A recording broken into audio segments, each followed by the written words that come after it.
Hi everyone, I am Rakesh Thanangi. ఈ వీడియోలో మనం chat GPT relative kind of applications గురించి ఒకసారి డిస్కస్ చేద్దామండి.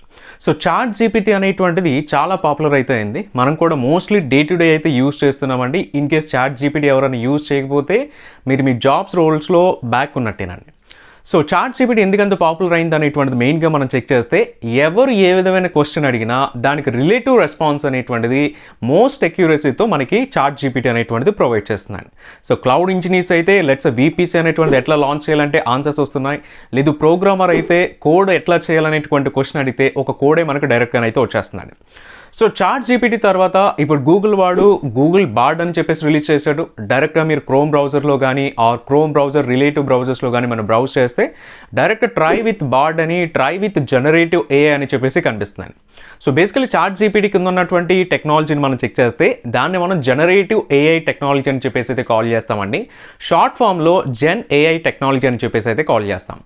అయితే ఇప్పుడు ఈ జెన్ ఏఐ అనేటువంటి టెక్నాలజీ అన్ని మేజర్ ప్రొడక్ట్స్లో కూడా వచ్చేస్తుందండి. సో గూగుల్లో గూగుల్ బార్డ్ అనేటువంటిది రిలీజ్ చేశాడు. లెట్స్ బ్రేవ్ బ్రౌజర్ అనేటువంటిది ఒకటి ఉంది. బ్రేవ్ బ్రౌజర్లో తీసుకుంటే అందులో కూడా లియో అనేటువంటిది ఒకటైతే రిలీజ్ చేశాడు. అండ్ ఇన్ కేస్ మీలో ఎవరైనా డెవలపర్స్ ఉంటాయి కనుక అండి, సో పోస్ట్ మ్యాన్ అప్లికేషన్ మనం రెస్ట్ ఏపీఎస్ అనేవి కాల్ చేయడానికి యూస్ చేస్తాం కదా.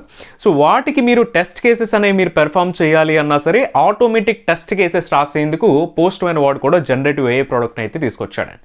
సో ఇట్లా మనకి గోయింగ్ ఫార్వర్డ్ ఏమవుతుంది అని అంటే మార్కెట్లో ఏ ప్రోడక్ట్ అనేటువంటిది తీసుకున్నా ఆ ప్రోడక్ట్లో జనరేటివ్ ఏఐ టెక్నాలజీ అయితే వస్తుంది. అయితే జనరేటివ్ ఏఐ టెక్నాలజీ రావాలి అంటే ప్రతి ఒక్కరు కూడా కూర్చొని చాట్ జీపీటీ లాంటి అప్లికేషన్ అయితే క్రియేట్ చేయలేరు కదండి. అంత డేటాబేస్ ఉండదు, లేకపోతే అంత డేటా సెట్స్ వాళ్ళు క్రియేట్ చేయలేరు, వాళ్ళకి మిషన్ లెర్నింగ్ ఇంజనీర్స్ ఉండకపోవచ్చు. సో ఓన్గా వాళ్ళు క్రియేట్ చేసుకోలేకపోవచ్చు అండి. సో అందు గురించి ఈ చాట్ జీపీటీ లాంటి అప్లికేషన్స్ ఏం చేస్తున్నాయి అని అంటే వాళ్ళు ఏపీఐస్ ద్వారా ఎక్స్పోజ్ చేస్తారండి చాట్ జీపీటీని. డైరెక్ట్ మన చాట్ జీపీటీ యూజర్ ఇంటర్ఫేస్కి వెళ్ళకుండా మన ఓన్ అప్లికేషన్స్లో మనం ఇంటిగ్రేట్ చేసి యూజ్ చేసుకోవడానికి చాట్ జీపీటీ రిలేటివ్ ఎక్స్టెన్షన్స్ అయితే ఉంటాయి. సేమ్ అట్లా గూగుల్ బార్డ్ ఎక్స్టెన్షన్స్ కూడా ఉంటాయి.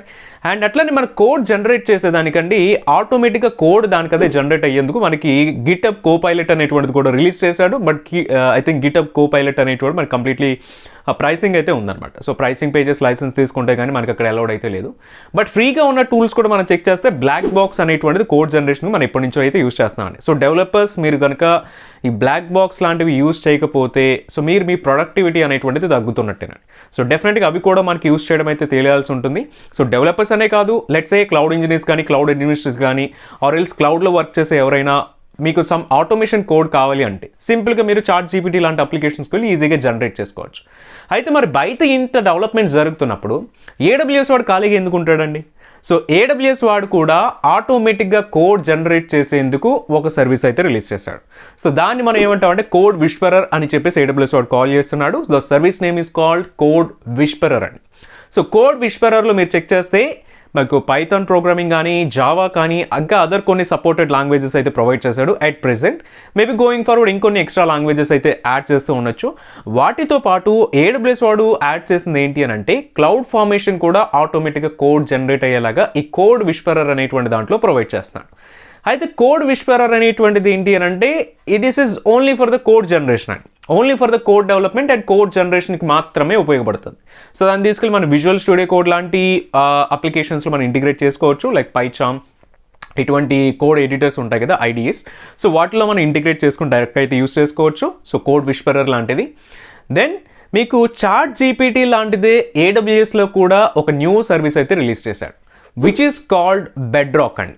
బెడ్రాక్ అనేటువంటిది ఏడబ్ల్యూఎస్ వాడు ప్రొవైడ్ చేస్తున్న చాట్ జీపీటీ రిలేటివ్ సర్వీస్ అనేటువంటిది మనం చూడొచ్చండి. సో లెట్స్ ఇప్పుడు నేను ఒక ప్రోడక్ట్ అనేటువంటి డెవలప్ చేస్తానండి. ఆ ప్రోడక్ట్లో ఈ generative AI related chat based application నేను యాడ్ చేయాలి అనుకుంటున్నా.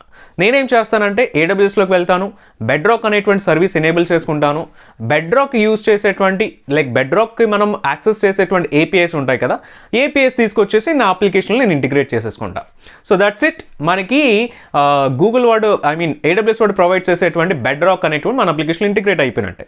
సో గోయింగ్ ఫార్వర్డ్ ఏమవుతుంది అని అంటే every product in the market కూడానండి జనరేటివ్ ఏఐని ఇంటిగ్రేట్ చేసుకోవడానికే చూస్తుంది. ఎందుకంటే చాలా ఈజీగా ఉంటుంది. జస్ట్ మనం మెసేజ్ టైప్ చేస్తే రిలేటివ్ రెస్పాన్సెస్ అయితే వచ్చేస్తున్నాయండి. అయితే వీటితో పాటు సో AWS స్పెసిఫిక్గా మనం చూస్తే కోడ్ జనరేషన్కి కోడ్ విస్పరర్ అనేటువంటి టూల్ రిలీజ్ చేశాడు. సో ఇది ఇప్పుడు కాదండి, రీఇన్వెంట్లో కాదు. సో ఇది ఇంతకుముందు ఒక 6 months బ్యాక్ మనకు రిలీజ్ చేశాడు. సో కోడ్ విస్పరర్ అనేటువంటిది సో మనకి డెవలపర్స్కి యూజ్ అయ్యేటువంటి ఆటో కోడ్ జనరేటివ్ సర్వీస్ అనేటువంటిది మనం చూడొచ్చు అనమాట. సో మీకు ఇందులో ఫ్రీ టైర్ ఉంది, ఎంటర్ప్రైజ్ టైర్ కూడా ఉంది. Same coming to the Bedrock అండి. బెడ్రాక్ అనేటువంటిది మీకు చాట్ జీపీటీ రిలేటివ్ APIస్ని మీకు ఎక్స్పోజ్ చేసేందుకు AWS సైడ్ నుంచి బెడ్రాక్ అనేటువంటిది మనకు ప్రొవైడ్ చేస్తున్నాడు. దెన్ ఇవి రెండే కాకుండా మీకు కొత్తగా ఒక ఫీచర్ రీఇన్వెంట్లో ప్రొవైడ్ చేస్తుంది ఏంటి అని అంటే, మీరు క్వశ్చన్ అడిగితే ఆన్సర్ అనేటువంటిది కూడా వచ్చేస్తుంది. దేని మీద అని అంటే, లెట్స్ సే మన అకౌంట్లో ఒక 50 సర్వర్స్ ఉన్నాయనుకోండి. ఆ 50 సర్వర్స్లో మన క్వశ్చన్ అడగొచ్చు. క్వశ్చన్ ఏంటి అంటే, లెట్స్ సే మీకు list EC2 instances which are attached to the security group with security group ID అని. సో ఆ సెక్యూరిటీ గ్రూప్కి అటాచ్ అయిన EC2 ఇన్స్టెన్సెస్ అన్ని కూడా లిస్ట్ అయిపోతాయి. సో అట్లా లిస్ట్ మనకి ఏదైనా పర్టికులర్ IP అడ్రస్ తోటి స్టార్ట్ అయ్యేటువంటి EC2 ఇన్స్టెన్సెస్ లిస్ట్ అవ్వాలన్నా మన క్వశ్చన్ లాంటిది ఫ్రేస్ చేసుకోవచ్చు. అయితే ఈ సపోర్ట్ మనకి ఏ సర్వీస్లో ప్రొవైడ్ చేస్తున్నాడు అని అంటే, AWS కాన్ఫిగ్ అనేటువంటి ఒక సర్వీస్ ఉంది కదండి. ఎర్లియర్గా AWS కాన్ఫిగ్ అనేటువంటిది రీసోర్స్ ఇన్వెంటరీ కోసం ఇంకా అదర్ 2 ఫీచర్స్ కోసం యూజ్ చేసేవాళ్ళు. బట్ మెయిన్గా ఇక్కడ రీసోర్స్ ఇన్వెంటరీ అనేటువంటి చెక్ చేస్తే కాన్ఫిగ్ అనేటువంటిది AWS అకౌంట్లో ఆ పర్టికులర్ రీజియన్లో ఉన్నటువంటి రీసోర్సెస్ కౌంట్ అంతా కూడా మెయింటైన్ చేస్తుంది. కాబట్టి AWS వాడి జనరేటివ్ AI సపోర్ట్ని తీసుకెళ్ళి ఆ కాన్ఫిగ్ సర్వీస్ మీద పెట్టాడని. సో కాబట్టి విత్ ఇన్ దట్ అకౌంట్ మీకు ఏమన్నా సంథింగ్ డీటెయిల్స్ కావాలి, మీ ఇన్ఫ్రాస్ట్రక్చర్ గురించి లేకపోతే EC2s గురించి VPCs గురించి సమ్ డీటెయిల్స్ కావాలి అంటే, మీరు AWS వాడు రిలీజ్ చేసినటువంటి AWS కాన్ఫిగ్ జనరేటివ్ AIలోకి వెళ్ళి మీరు క్వశ్చన్స్ అడిగితే మీ ఇన్ఫ్రాస్ట్రక్చర్ గురించి ఆటోమేటిక్గా ఆన్సర్స్ అనేవి AWS వాడు ఇవ్వడం జరుగుతుంది. ఇవి పర్టికులర్ టు యువర్ అకౌంట్ మాత్రమేనండి. మీ అకౌంట్లో ఉన్నటువంటి రీసోర్సెస్కి సంబంధించిన దాని మీద డీటెయిల్స్ అనేవి AWS వాడు ప్రొవైడ్ చేస్తాడు. అయితే ఇది మనకి రీఇన్వెంట్లోనైతే రిలీజ్ చేశారు.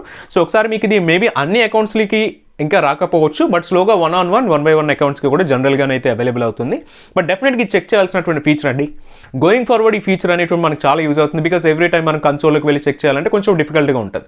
సింపుల్గా మనం AWS కాన్ఫిగ్ సర్వీస్కి వెళ్ళి లైక్ అక్కడ మనం ఏదైతే సర్వీస్ కావాలో లేకపోతే ఏదైతే సర్వర్ డీటెయిల్స్ కావాలో ఏవైతే S3 బకెట్ డీటెయిల్స్ కావాలో అవన్నీ మనం జస్ట్ అక్కడ క్వశ్చన్ అడిగితే ఆటోమేటిక్గా కాన్ఫిగ్ అనేటువంటి ఆన్సర్ ఇచ్చేస్తుంది అనమాట.